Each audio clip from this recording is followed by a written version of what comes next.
Hey guys, आज हम आपके साथ हैं दो चरों के रैखिक समीकरण युग्म को लेकर के। यह क्लास 10th का टॉपिक है। इस टॉपिक में सबसे मेन उद्देश्य यह होता है कि इसका मतलब क्या है, इसे समझना। तो इस वीडियो के जरिए मैं आपको इस प्रकार से समझाऊंगा कि फ्यूचर में आपको कोई भी इसकी प्रॉब्लम नहीं होगी। तो आइए देखिए, ध्यान से देखिए। जैसे मैंने टॉपिक लिखा है कि दो चरों के रैखिक समीकरण युग्म। इसका जो आशय होता है, युग्म से मतलब रैखिक समीकरण का मतलब एक सीधी रेखा और युग्म मतलब दो रेखाएं। कुल मिला के जहां पे ये प्रॉब्लम हमारे पास आता है कि दो चरों के रैखिक समीकरण युग्म, तो उसमें हम ये कहते हैं कि दो रेखाएं हैं। वो किस प्रकार से हैं, ये देखा है मैंने कि दो सीधी रेखाएं, सरल रेखाएं होती हैं और वे रेखाएं निम्न तीन प्रकार से हो सकती है। अब तीन प्रकार से कैसी? या तो रेखा एक दूसरे को काटे, प्रतिच्छेद करे, या रेखाएं एक दूसरे के समांतर हो, और यहां पे जो देख रहे हैं संपाती, एक रेखा के ऊपर दूसरी रेखा। कहने का मतलब है कि एक रेखा से दूसरी रेखा नहीं दिखती है, इसको बोलते हैं संपाती रेखा। ये मेन कॉन्सेप्ट है इस टॉपिक का। अब बात आती है इस टॉपिक के हल की।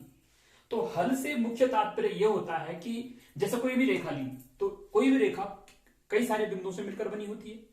भाई एक नॉर्मल से हम रेखा ले रहे हैं तो बहुत सारे इसमें बिंदु हैं, तो प्रत्येक बिंदु इस रेखा का क्या कहलाता है? हल कहलाता है। ज्यामितीय तौर से हम कहें तो प्रत्येक बिंदु इस रेखा का हल कहलाता है। वो कैसे? अब हम आगे बढ़े थोड़ा सा।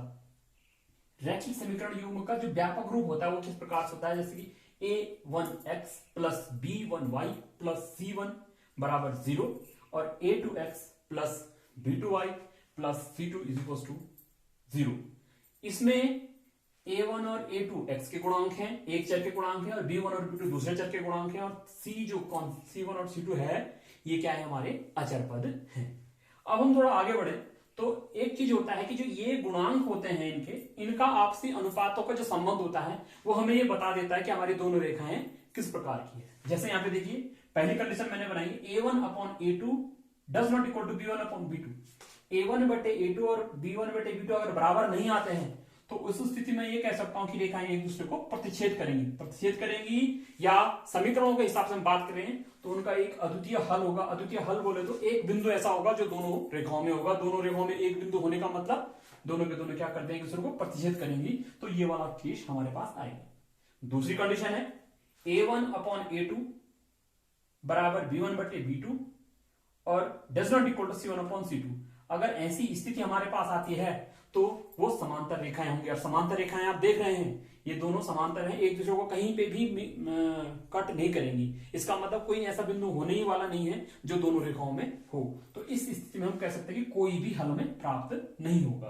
देखिए, दो तरीके हैं। एक तो रेखा की तरफ से कह रहे हैं कि रेखा काट रही है, समांतर है, संपाती है, और समीकरणों के हिसाब से हम बात करें तो एक हल मिलेगा, हल नहीं मिलेगा, कई सारे हल मिलेंगे। देखिए आगे आइए, a1 अपॉन a2 बराबर b1 अपॉन b2 बराबर c1 अपॉन c2। अगर ये चीजें हमारे पास हैं तो इस स्थिति में हम कहते हैं कि रेखाएं एक दूसरे के संपाती हैं, या हम ये कहें कि दोनों रेखा समीकरण हैं उनके अनेक हल होंगे। अनेक हल बोले तो जैसे ये रेखा गई है, उसके ऊपर दूसरी रेखा भी गई है, तो प्रत्येक बिंदु ऐसा है जो दोनों रेखाओं में है।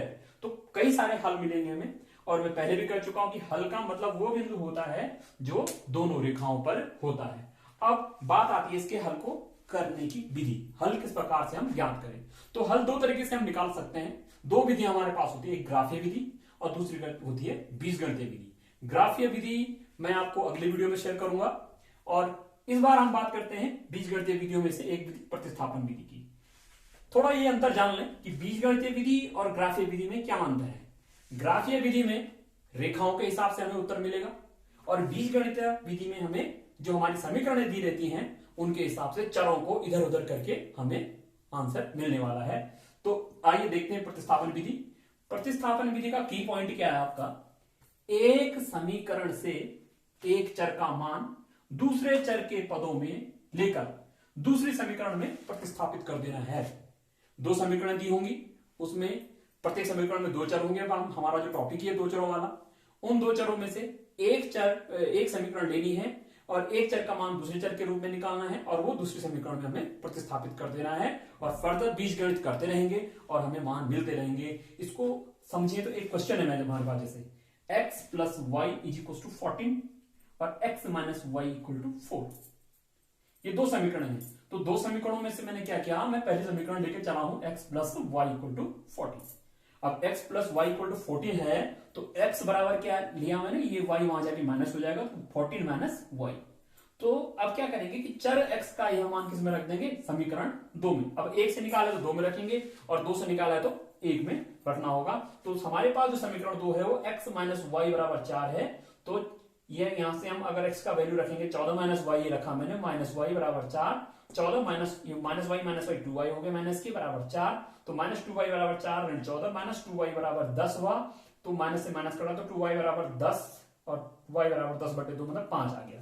अब जो y का एक वैल्यू मिला है, इस मान को मैं कहीं भी किसी भी समीकरण में इन दोनों में से किसी में भी रख सकता हूं, चाहे फर्स्ट में रखो चाहे सेकंड में रखो। मैंने फर्स्ट में लिया है कि y का मान पहली समीकरण में रखने पर x प्लस वाई बराबर 14 है, y की जगह में क्या रख देंगे 5 रखा है, तो x बराबर क्या मिल गया मुझे 9 मिल गया है। इस प्रकार से इसका आंसर हमें मिल चुका है, x बराबर 9 और y बराबर 5।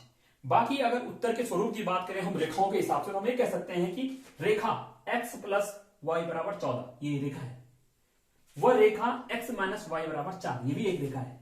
एक दूसरे को किस पे काटेंगे, बिंदु जो होगा उसके निर्देशांक होंगे 9 और 5, जहां x बराबर 9 और y बराबर 5 होगा। तो इस प्रकार से हम प्रतिस्थापन विधि को लेते हैं, और ये हमारा दो चरों के रैखिक समीकरणों का हम कह सकते हैं, इसको भौतिक स्वरूप भी इसको कह सकते हैं वो है। और इसी तरह के अन्य वीडियो के लिए आप मेरे साथ जुड़े रहिए, तब तक के लिए थैंक यू।